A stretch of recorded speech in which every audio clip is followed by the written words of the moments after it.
My name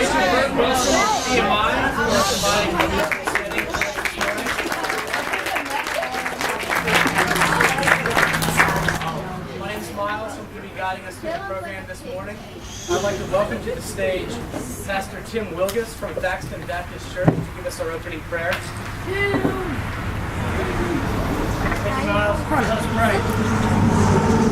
God, you've brought us all here today for this purpose, to remember this horrible, tragic accident that happened in 1889 with Thaxton, in our Thaxton community here. Three of our fellow members of our community died, and those in the city of Tennessee. God, we know that you have a plan for all of us, and as we remember this historic ceremony this morning and looking back at our history, may we not only learn from what happened, but may we be able to go from here with what we learned to serve you in a greater capacity. God, we thank you for all that you do for us, for giving us life and breathe another day. It's your name we pray. Amen. Thank you, Tim.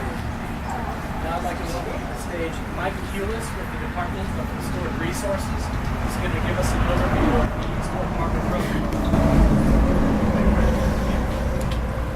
Hi, good morning everybody.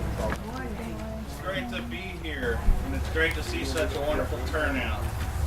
I just have a couple of minutes of information about the wonderful State Highway Marker Program that brought us together today. First, I want to thank the Alan Jones Foundation for having me here to represent the Virginia Department of Historic Resources, which oversees the State Highway Marker Program. I am an architectural historian. Actually, I don't do a lot of these marker dedications. I've done a few, and I think this is the best turnout that I've ever had. So that's great to see. Just so you know, I am in a regional office in Salem, so I'm local, and that makes me especially happy to be here. Virginia's first historical roadside markers were erected in 1927. Making ours the oldest state marker program in the country. Since then, we have placed more than 2,500 markers across the state. In 1976, the state stopped funding new markers. Now, in most cases, we rely on private organizations such as churches, historical societies, and alumni associations to apply for new markers and to pay for them. The application process is a long and rigorous one. Each potential marker must display regional, statewide, or national significance, and the information on the sign must be thoroughly documented. Each proposed marker text must then be approved by the Virginia Board of Historic Resources, whose members are appointed by the governor. Given the high standards of the marker program, the dedication of this new one is certainly reason for celebration. The marker program would not exist without the participation of community-minded citizens.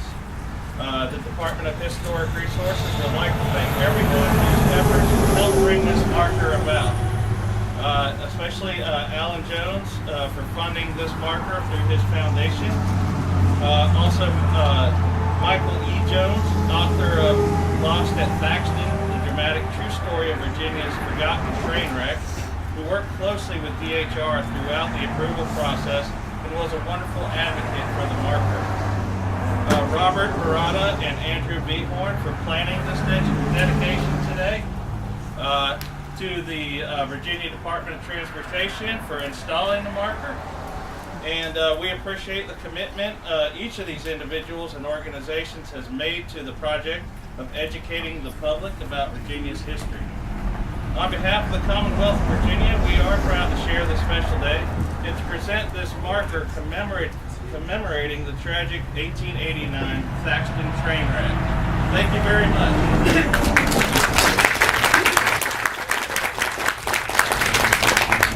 Now I'd like to welcome to the stage Delegate Terry Austin, who represents this district. He's going to say a few words.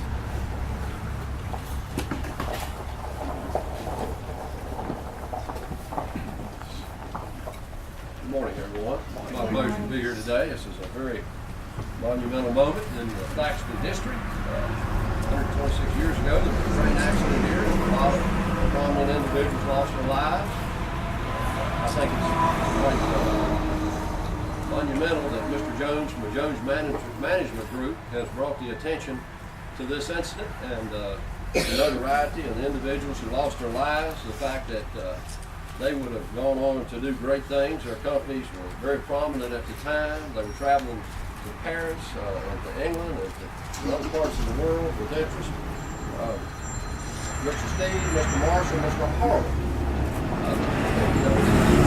It's a very sad situation that they lost their lives, and the fact that Mr. Harwick at the time had one of the largest industries, become the largest woolen fabric industry in the market.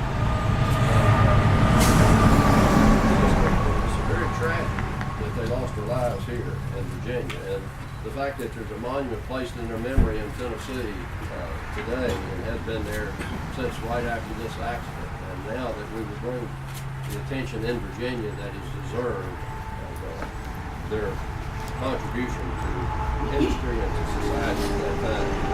We'd like to thank also Andrew and Captain for their research and their involvement in having this marker placed here.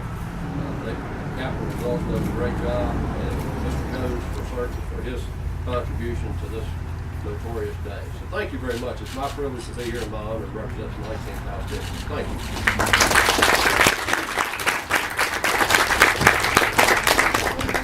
And now please welcome to the stage Mike Jones, author of Lost at Thaxton, who's going to give us a brief history of the tragic event and also read the names of the departed.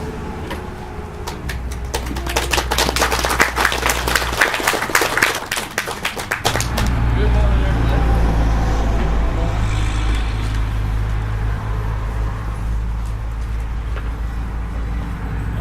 The presence of this historical marker is something I've hoped for since I started to write Lost at Thaxton.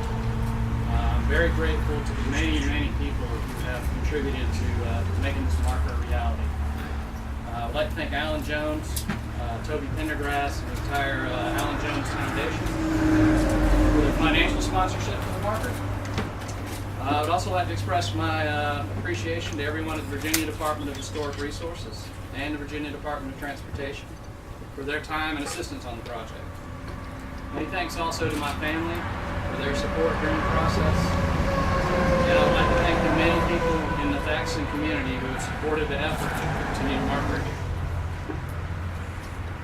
On Monday, July 1st, 1889, the place where we are now gathered could be described using one word: soaked. The storms the previous day had saturated Bedford County. The storms had forced the men who maintained the track and the culverts at Thaxton to work through the night to keep it safe for trains to pass through the community. Keeping culverts unclogged was especially important. Debris could block a culvert, water pressure would build, and the culvert would collapse, and taking the embankment and the track along with it. This could happen in an instant. As one civil engineer remarked at the time, a small culvert may give way in the night without a moment's notice. One of those small culverts allowed Wolf Creek to pass through a 23 embankment just behind those trees called Newman's Bill. By the time the citizens of Thaxton settled into their beds on July 1st, the weather had cleared, the track was safe, and Wolf Creek Culvert was in good shape. Around 10 p.m. that night, everything changed. Rain began to fall once again. And soon a storm developed that was truly like nothing ever before seen. Men who had lived in Bedford County all their lives would later describe the storm using phrases like, "the most severe I ever knew," "the hardest rain I ever saw," "I've never seen anything equal to the rains," and decidedly the most severe I ever knew.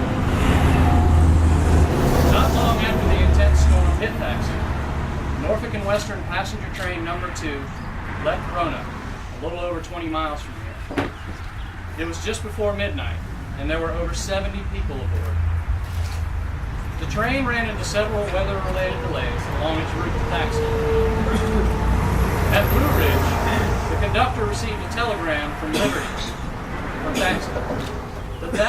track is flooded to liberty. Run with great care. There is great danger. The telegram read.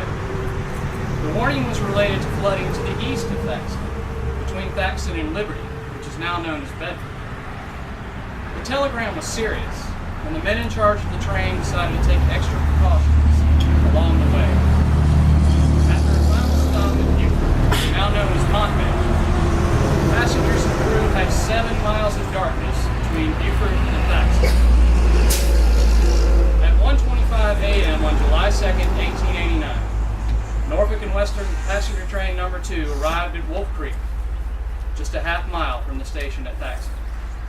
The storm that had pounded the area earlier had transformed Wolf Creek from a little stream to a raging river. As the train began to cross, the fill and the culvert could not hold.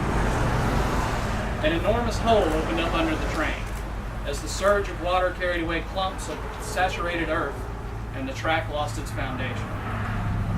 The coal tender folded over the top of the engine, the postal car, baggage car, passenger coaches, and 2 sleeper cars crashed into a mass of iron, wood, and water. The passengers and crew could not crush, and the rubble broke their way out through the wreckage in the mud and darkness.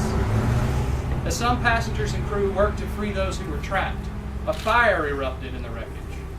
The survivors were helpless and had to retreat from the wreck to escape the rapidly spreading flames. They could only watch from a distance as the train and those still left in it were consumed by the fire. The loss of life in the wreck at Thaxton was terrible, and what came next was equally terrifying. Telegraph and weather issues delayed the arrival of help, and it would be nearly 5 hours after the wreck before medical and rescue personnel would arrive. Those badly injured were lying down on mattresses placed on both sides of the track, forced to dangle their feet in water that flowed steadily along the railroad ties. Everyone was forced to watch the blaze and listen to the cries of those who were injured, or those overcome with grief at a loved one lost in the wreckage. Wreck survivor Fred Temple described the torture of the hours after the wreck in a newspaper article 1 week later. He would say, "Imagine, if you can, a night of almost Egyptian darkness, the rain pouring in torrents, yourself lying on an embankment alongside of the railroad track, the floodgates of heaven open and the water beating down upon you, and you unable to move, and then the groans and pleadings of the injured sounding like a wail from the grave. If your mind will grasp such a horrible picture, you can appreciate the agony of body and mind that I and many others suffered." A relief train loaded with the wreck survivors, who had not been taken to the hospital at Liberty, would finally depart for Roanoke around 10 o'clock in the morning, 8.5 hours after the wreck occurred. The relief train carried those passengers who were lucky enough to escape unharmed, as well as most of the 21 people who were injured. At least 18 people took their last breath that night here at Wolf Creek. The conductor's ticket records were destroyed in the fire, and they would never be sure if all the names were accounted for. No identifiable remains were ever found for most of them, and their ashes settled with the sediment and the soil surrounding this creek. The wreck and their deaths would mostly fade from memory over the years, until that night was nearly forgotten. We come together today to permanently remedy that as we dedicate this marker. Nearly all of those who died were under the age of 40 and gone too soon from those who knew and loved them. For the first time, I would like to now call out each of those names in a long overdue tribute to the 18 men, women, and children who died here so tragically that night. James Edgar Bruce, 22 years old. Patty Carrington, 9 years old. Nathan Cohen, 25 years old. Patrick Donovan, 32. John T. Dowell, in his 60s. John Millard Hardwick, 32 years old. Alvin M. James, in his early 30s. John Kirkpatrick, in his mid-20s. James W. Lipsey, about 30 years old. Dennis Malone, age unknown. William Franklin Marshall, 22 years old. Charlene Payton, infant. Charles Llewellyn Payton, 24 years old. Jessie Hackward Payton, in her mid-20s. James J. Rose, 19 years old. William C. Steed, 32 years old. John I. Stevenson, age unknown. And Harry B. Wheeler, around 30 years old. As I was preparing to share these 18 names aloud at this ceremony, I was reminded of the words spoken by a pastor during a memorial service in the days after the wreck at Thaxton. Reverend C.D. Flagler of Cleveland, Tennessee, said of those who perish, "We may not know where their ashes slumber, but God himself will keep a faithful watch over their sacred dust." Nearly 126 years later, Reverend Flagler's words ring true. God has indeed kept his eye upon this final resting place for those sacred ashes. As we dedicate this marker today, we all will now remember those who were lost at Thaxton. Thank you.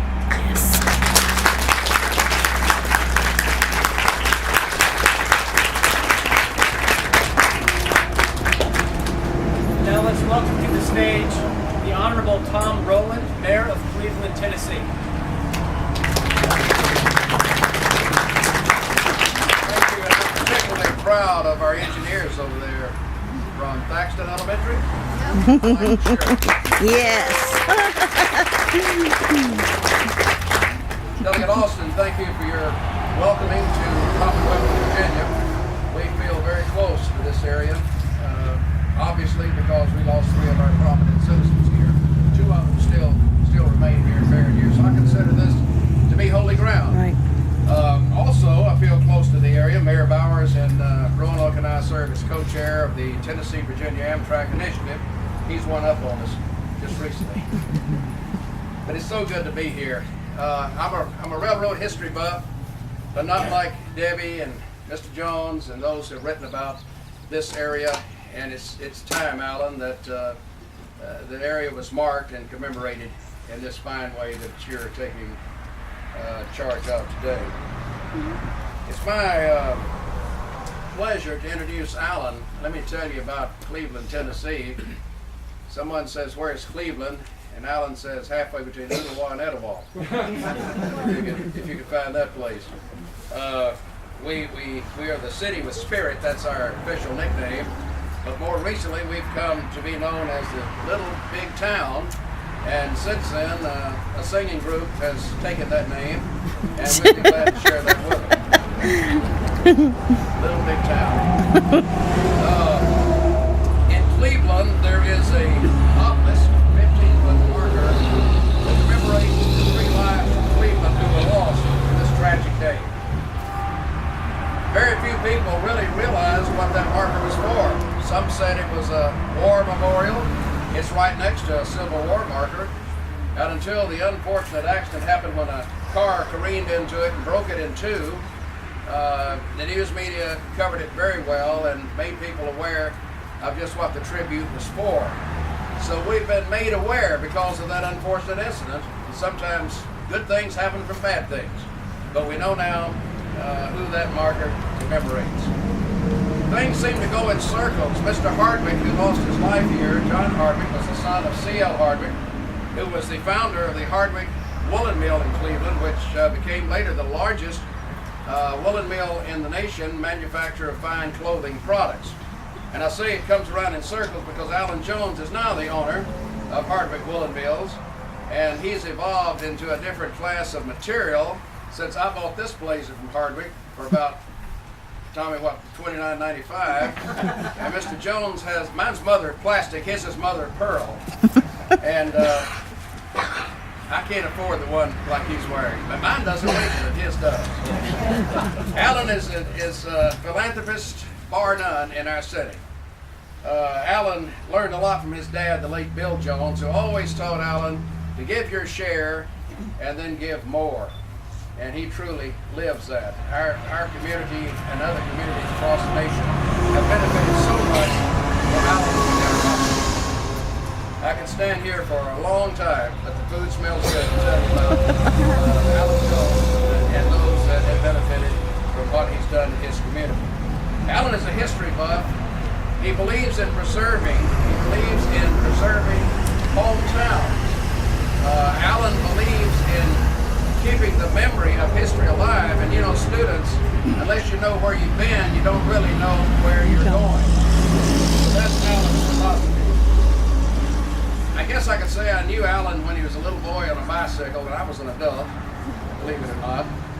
And Alan, as a little boy on a bicycle with some friends of his, who are now prominent business people, were watching the steeple go up on the First Baptist Church in Cleveland, about like the Thaxton Baptist Church. And guess what? Alan bought the church and gave it to Lee University. Lee University in Cleveland is the second largest private university in the state, second only to Vanderbilt. We're proud of that. But anyway, I'm proud to introduce my friend Alan Jones, who wears so many hats at so many different times in various businesses that he not only operates, but he has started and founded. The only one he hasn't founded was Hardwick Clothes, but he certainly inherited a legacy. Tommy Hopper, you've left a legacy there that Alan is standing on. And Alan, thank you for doing this today.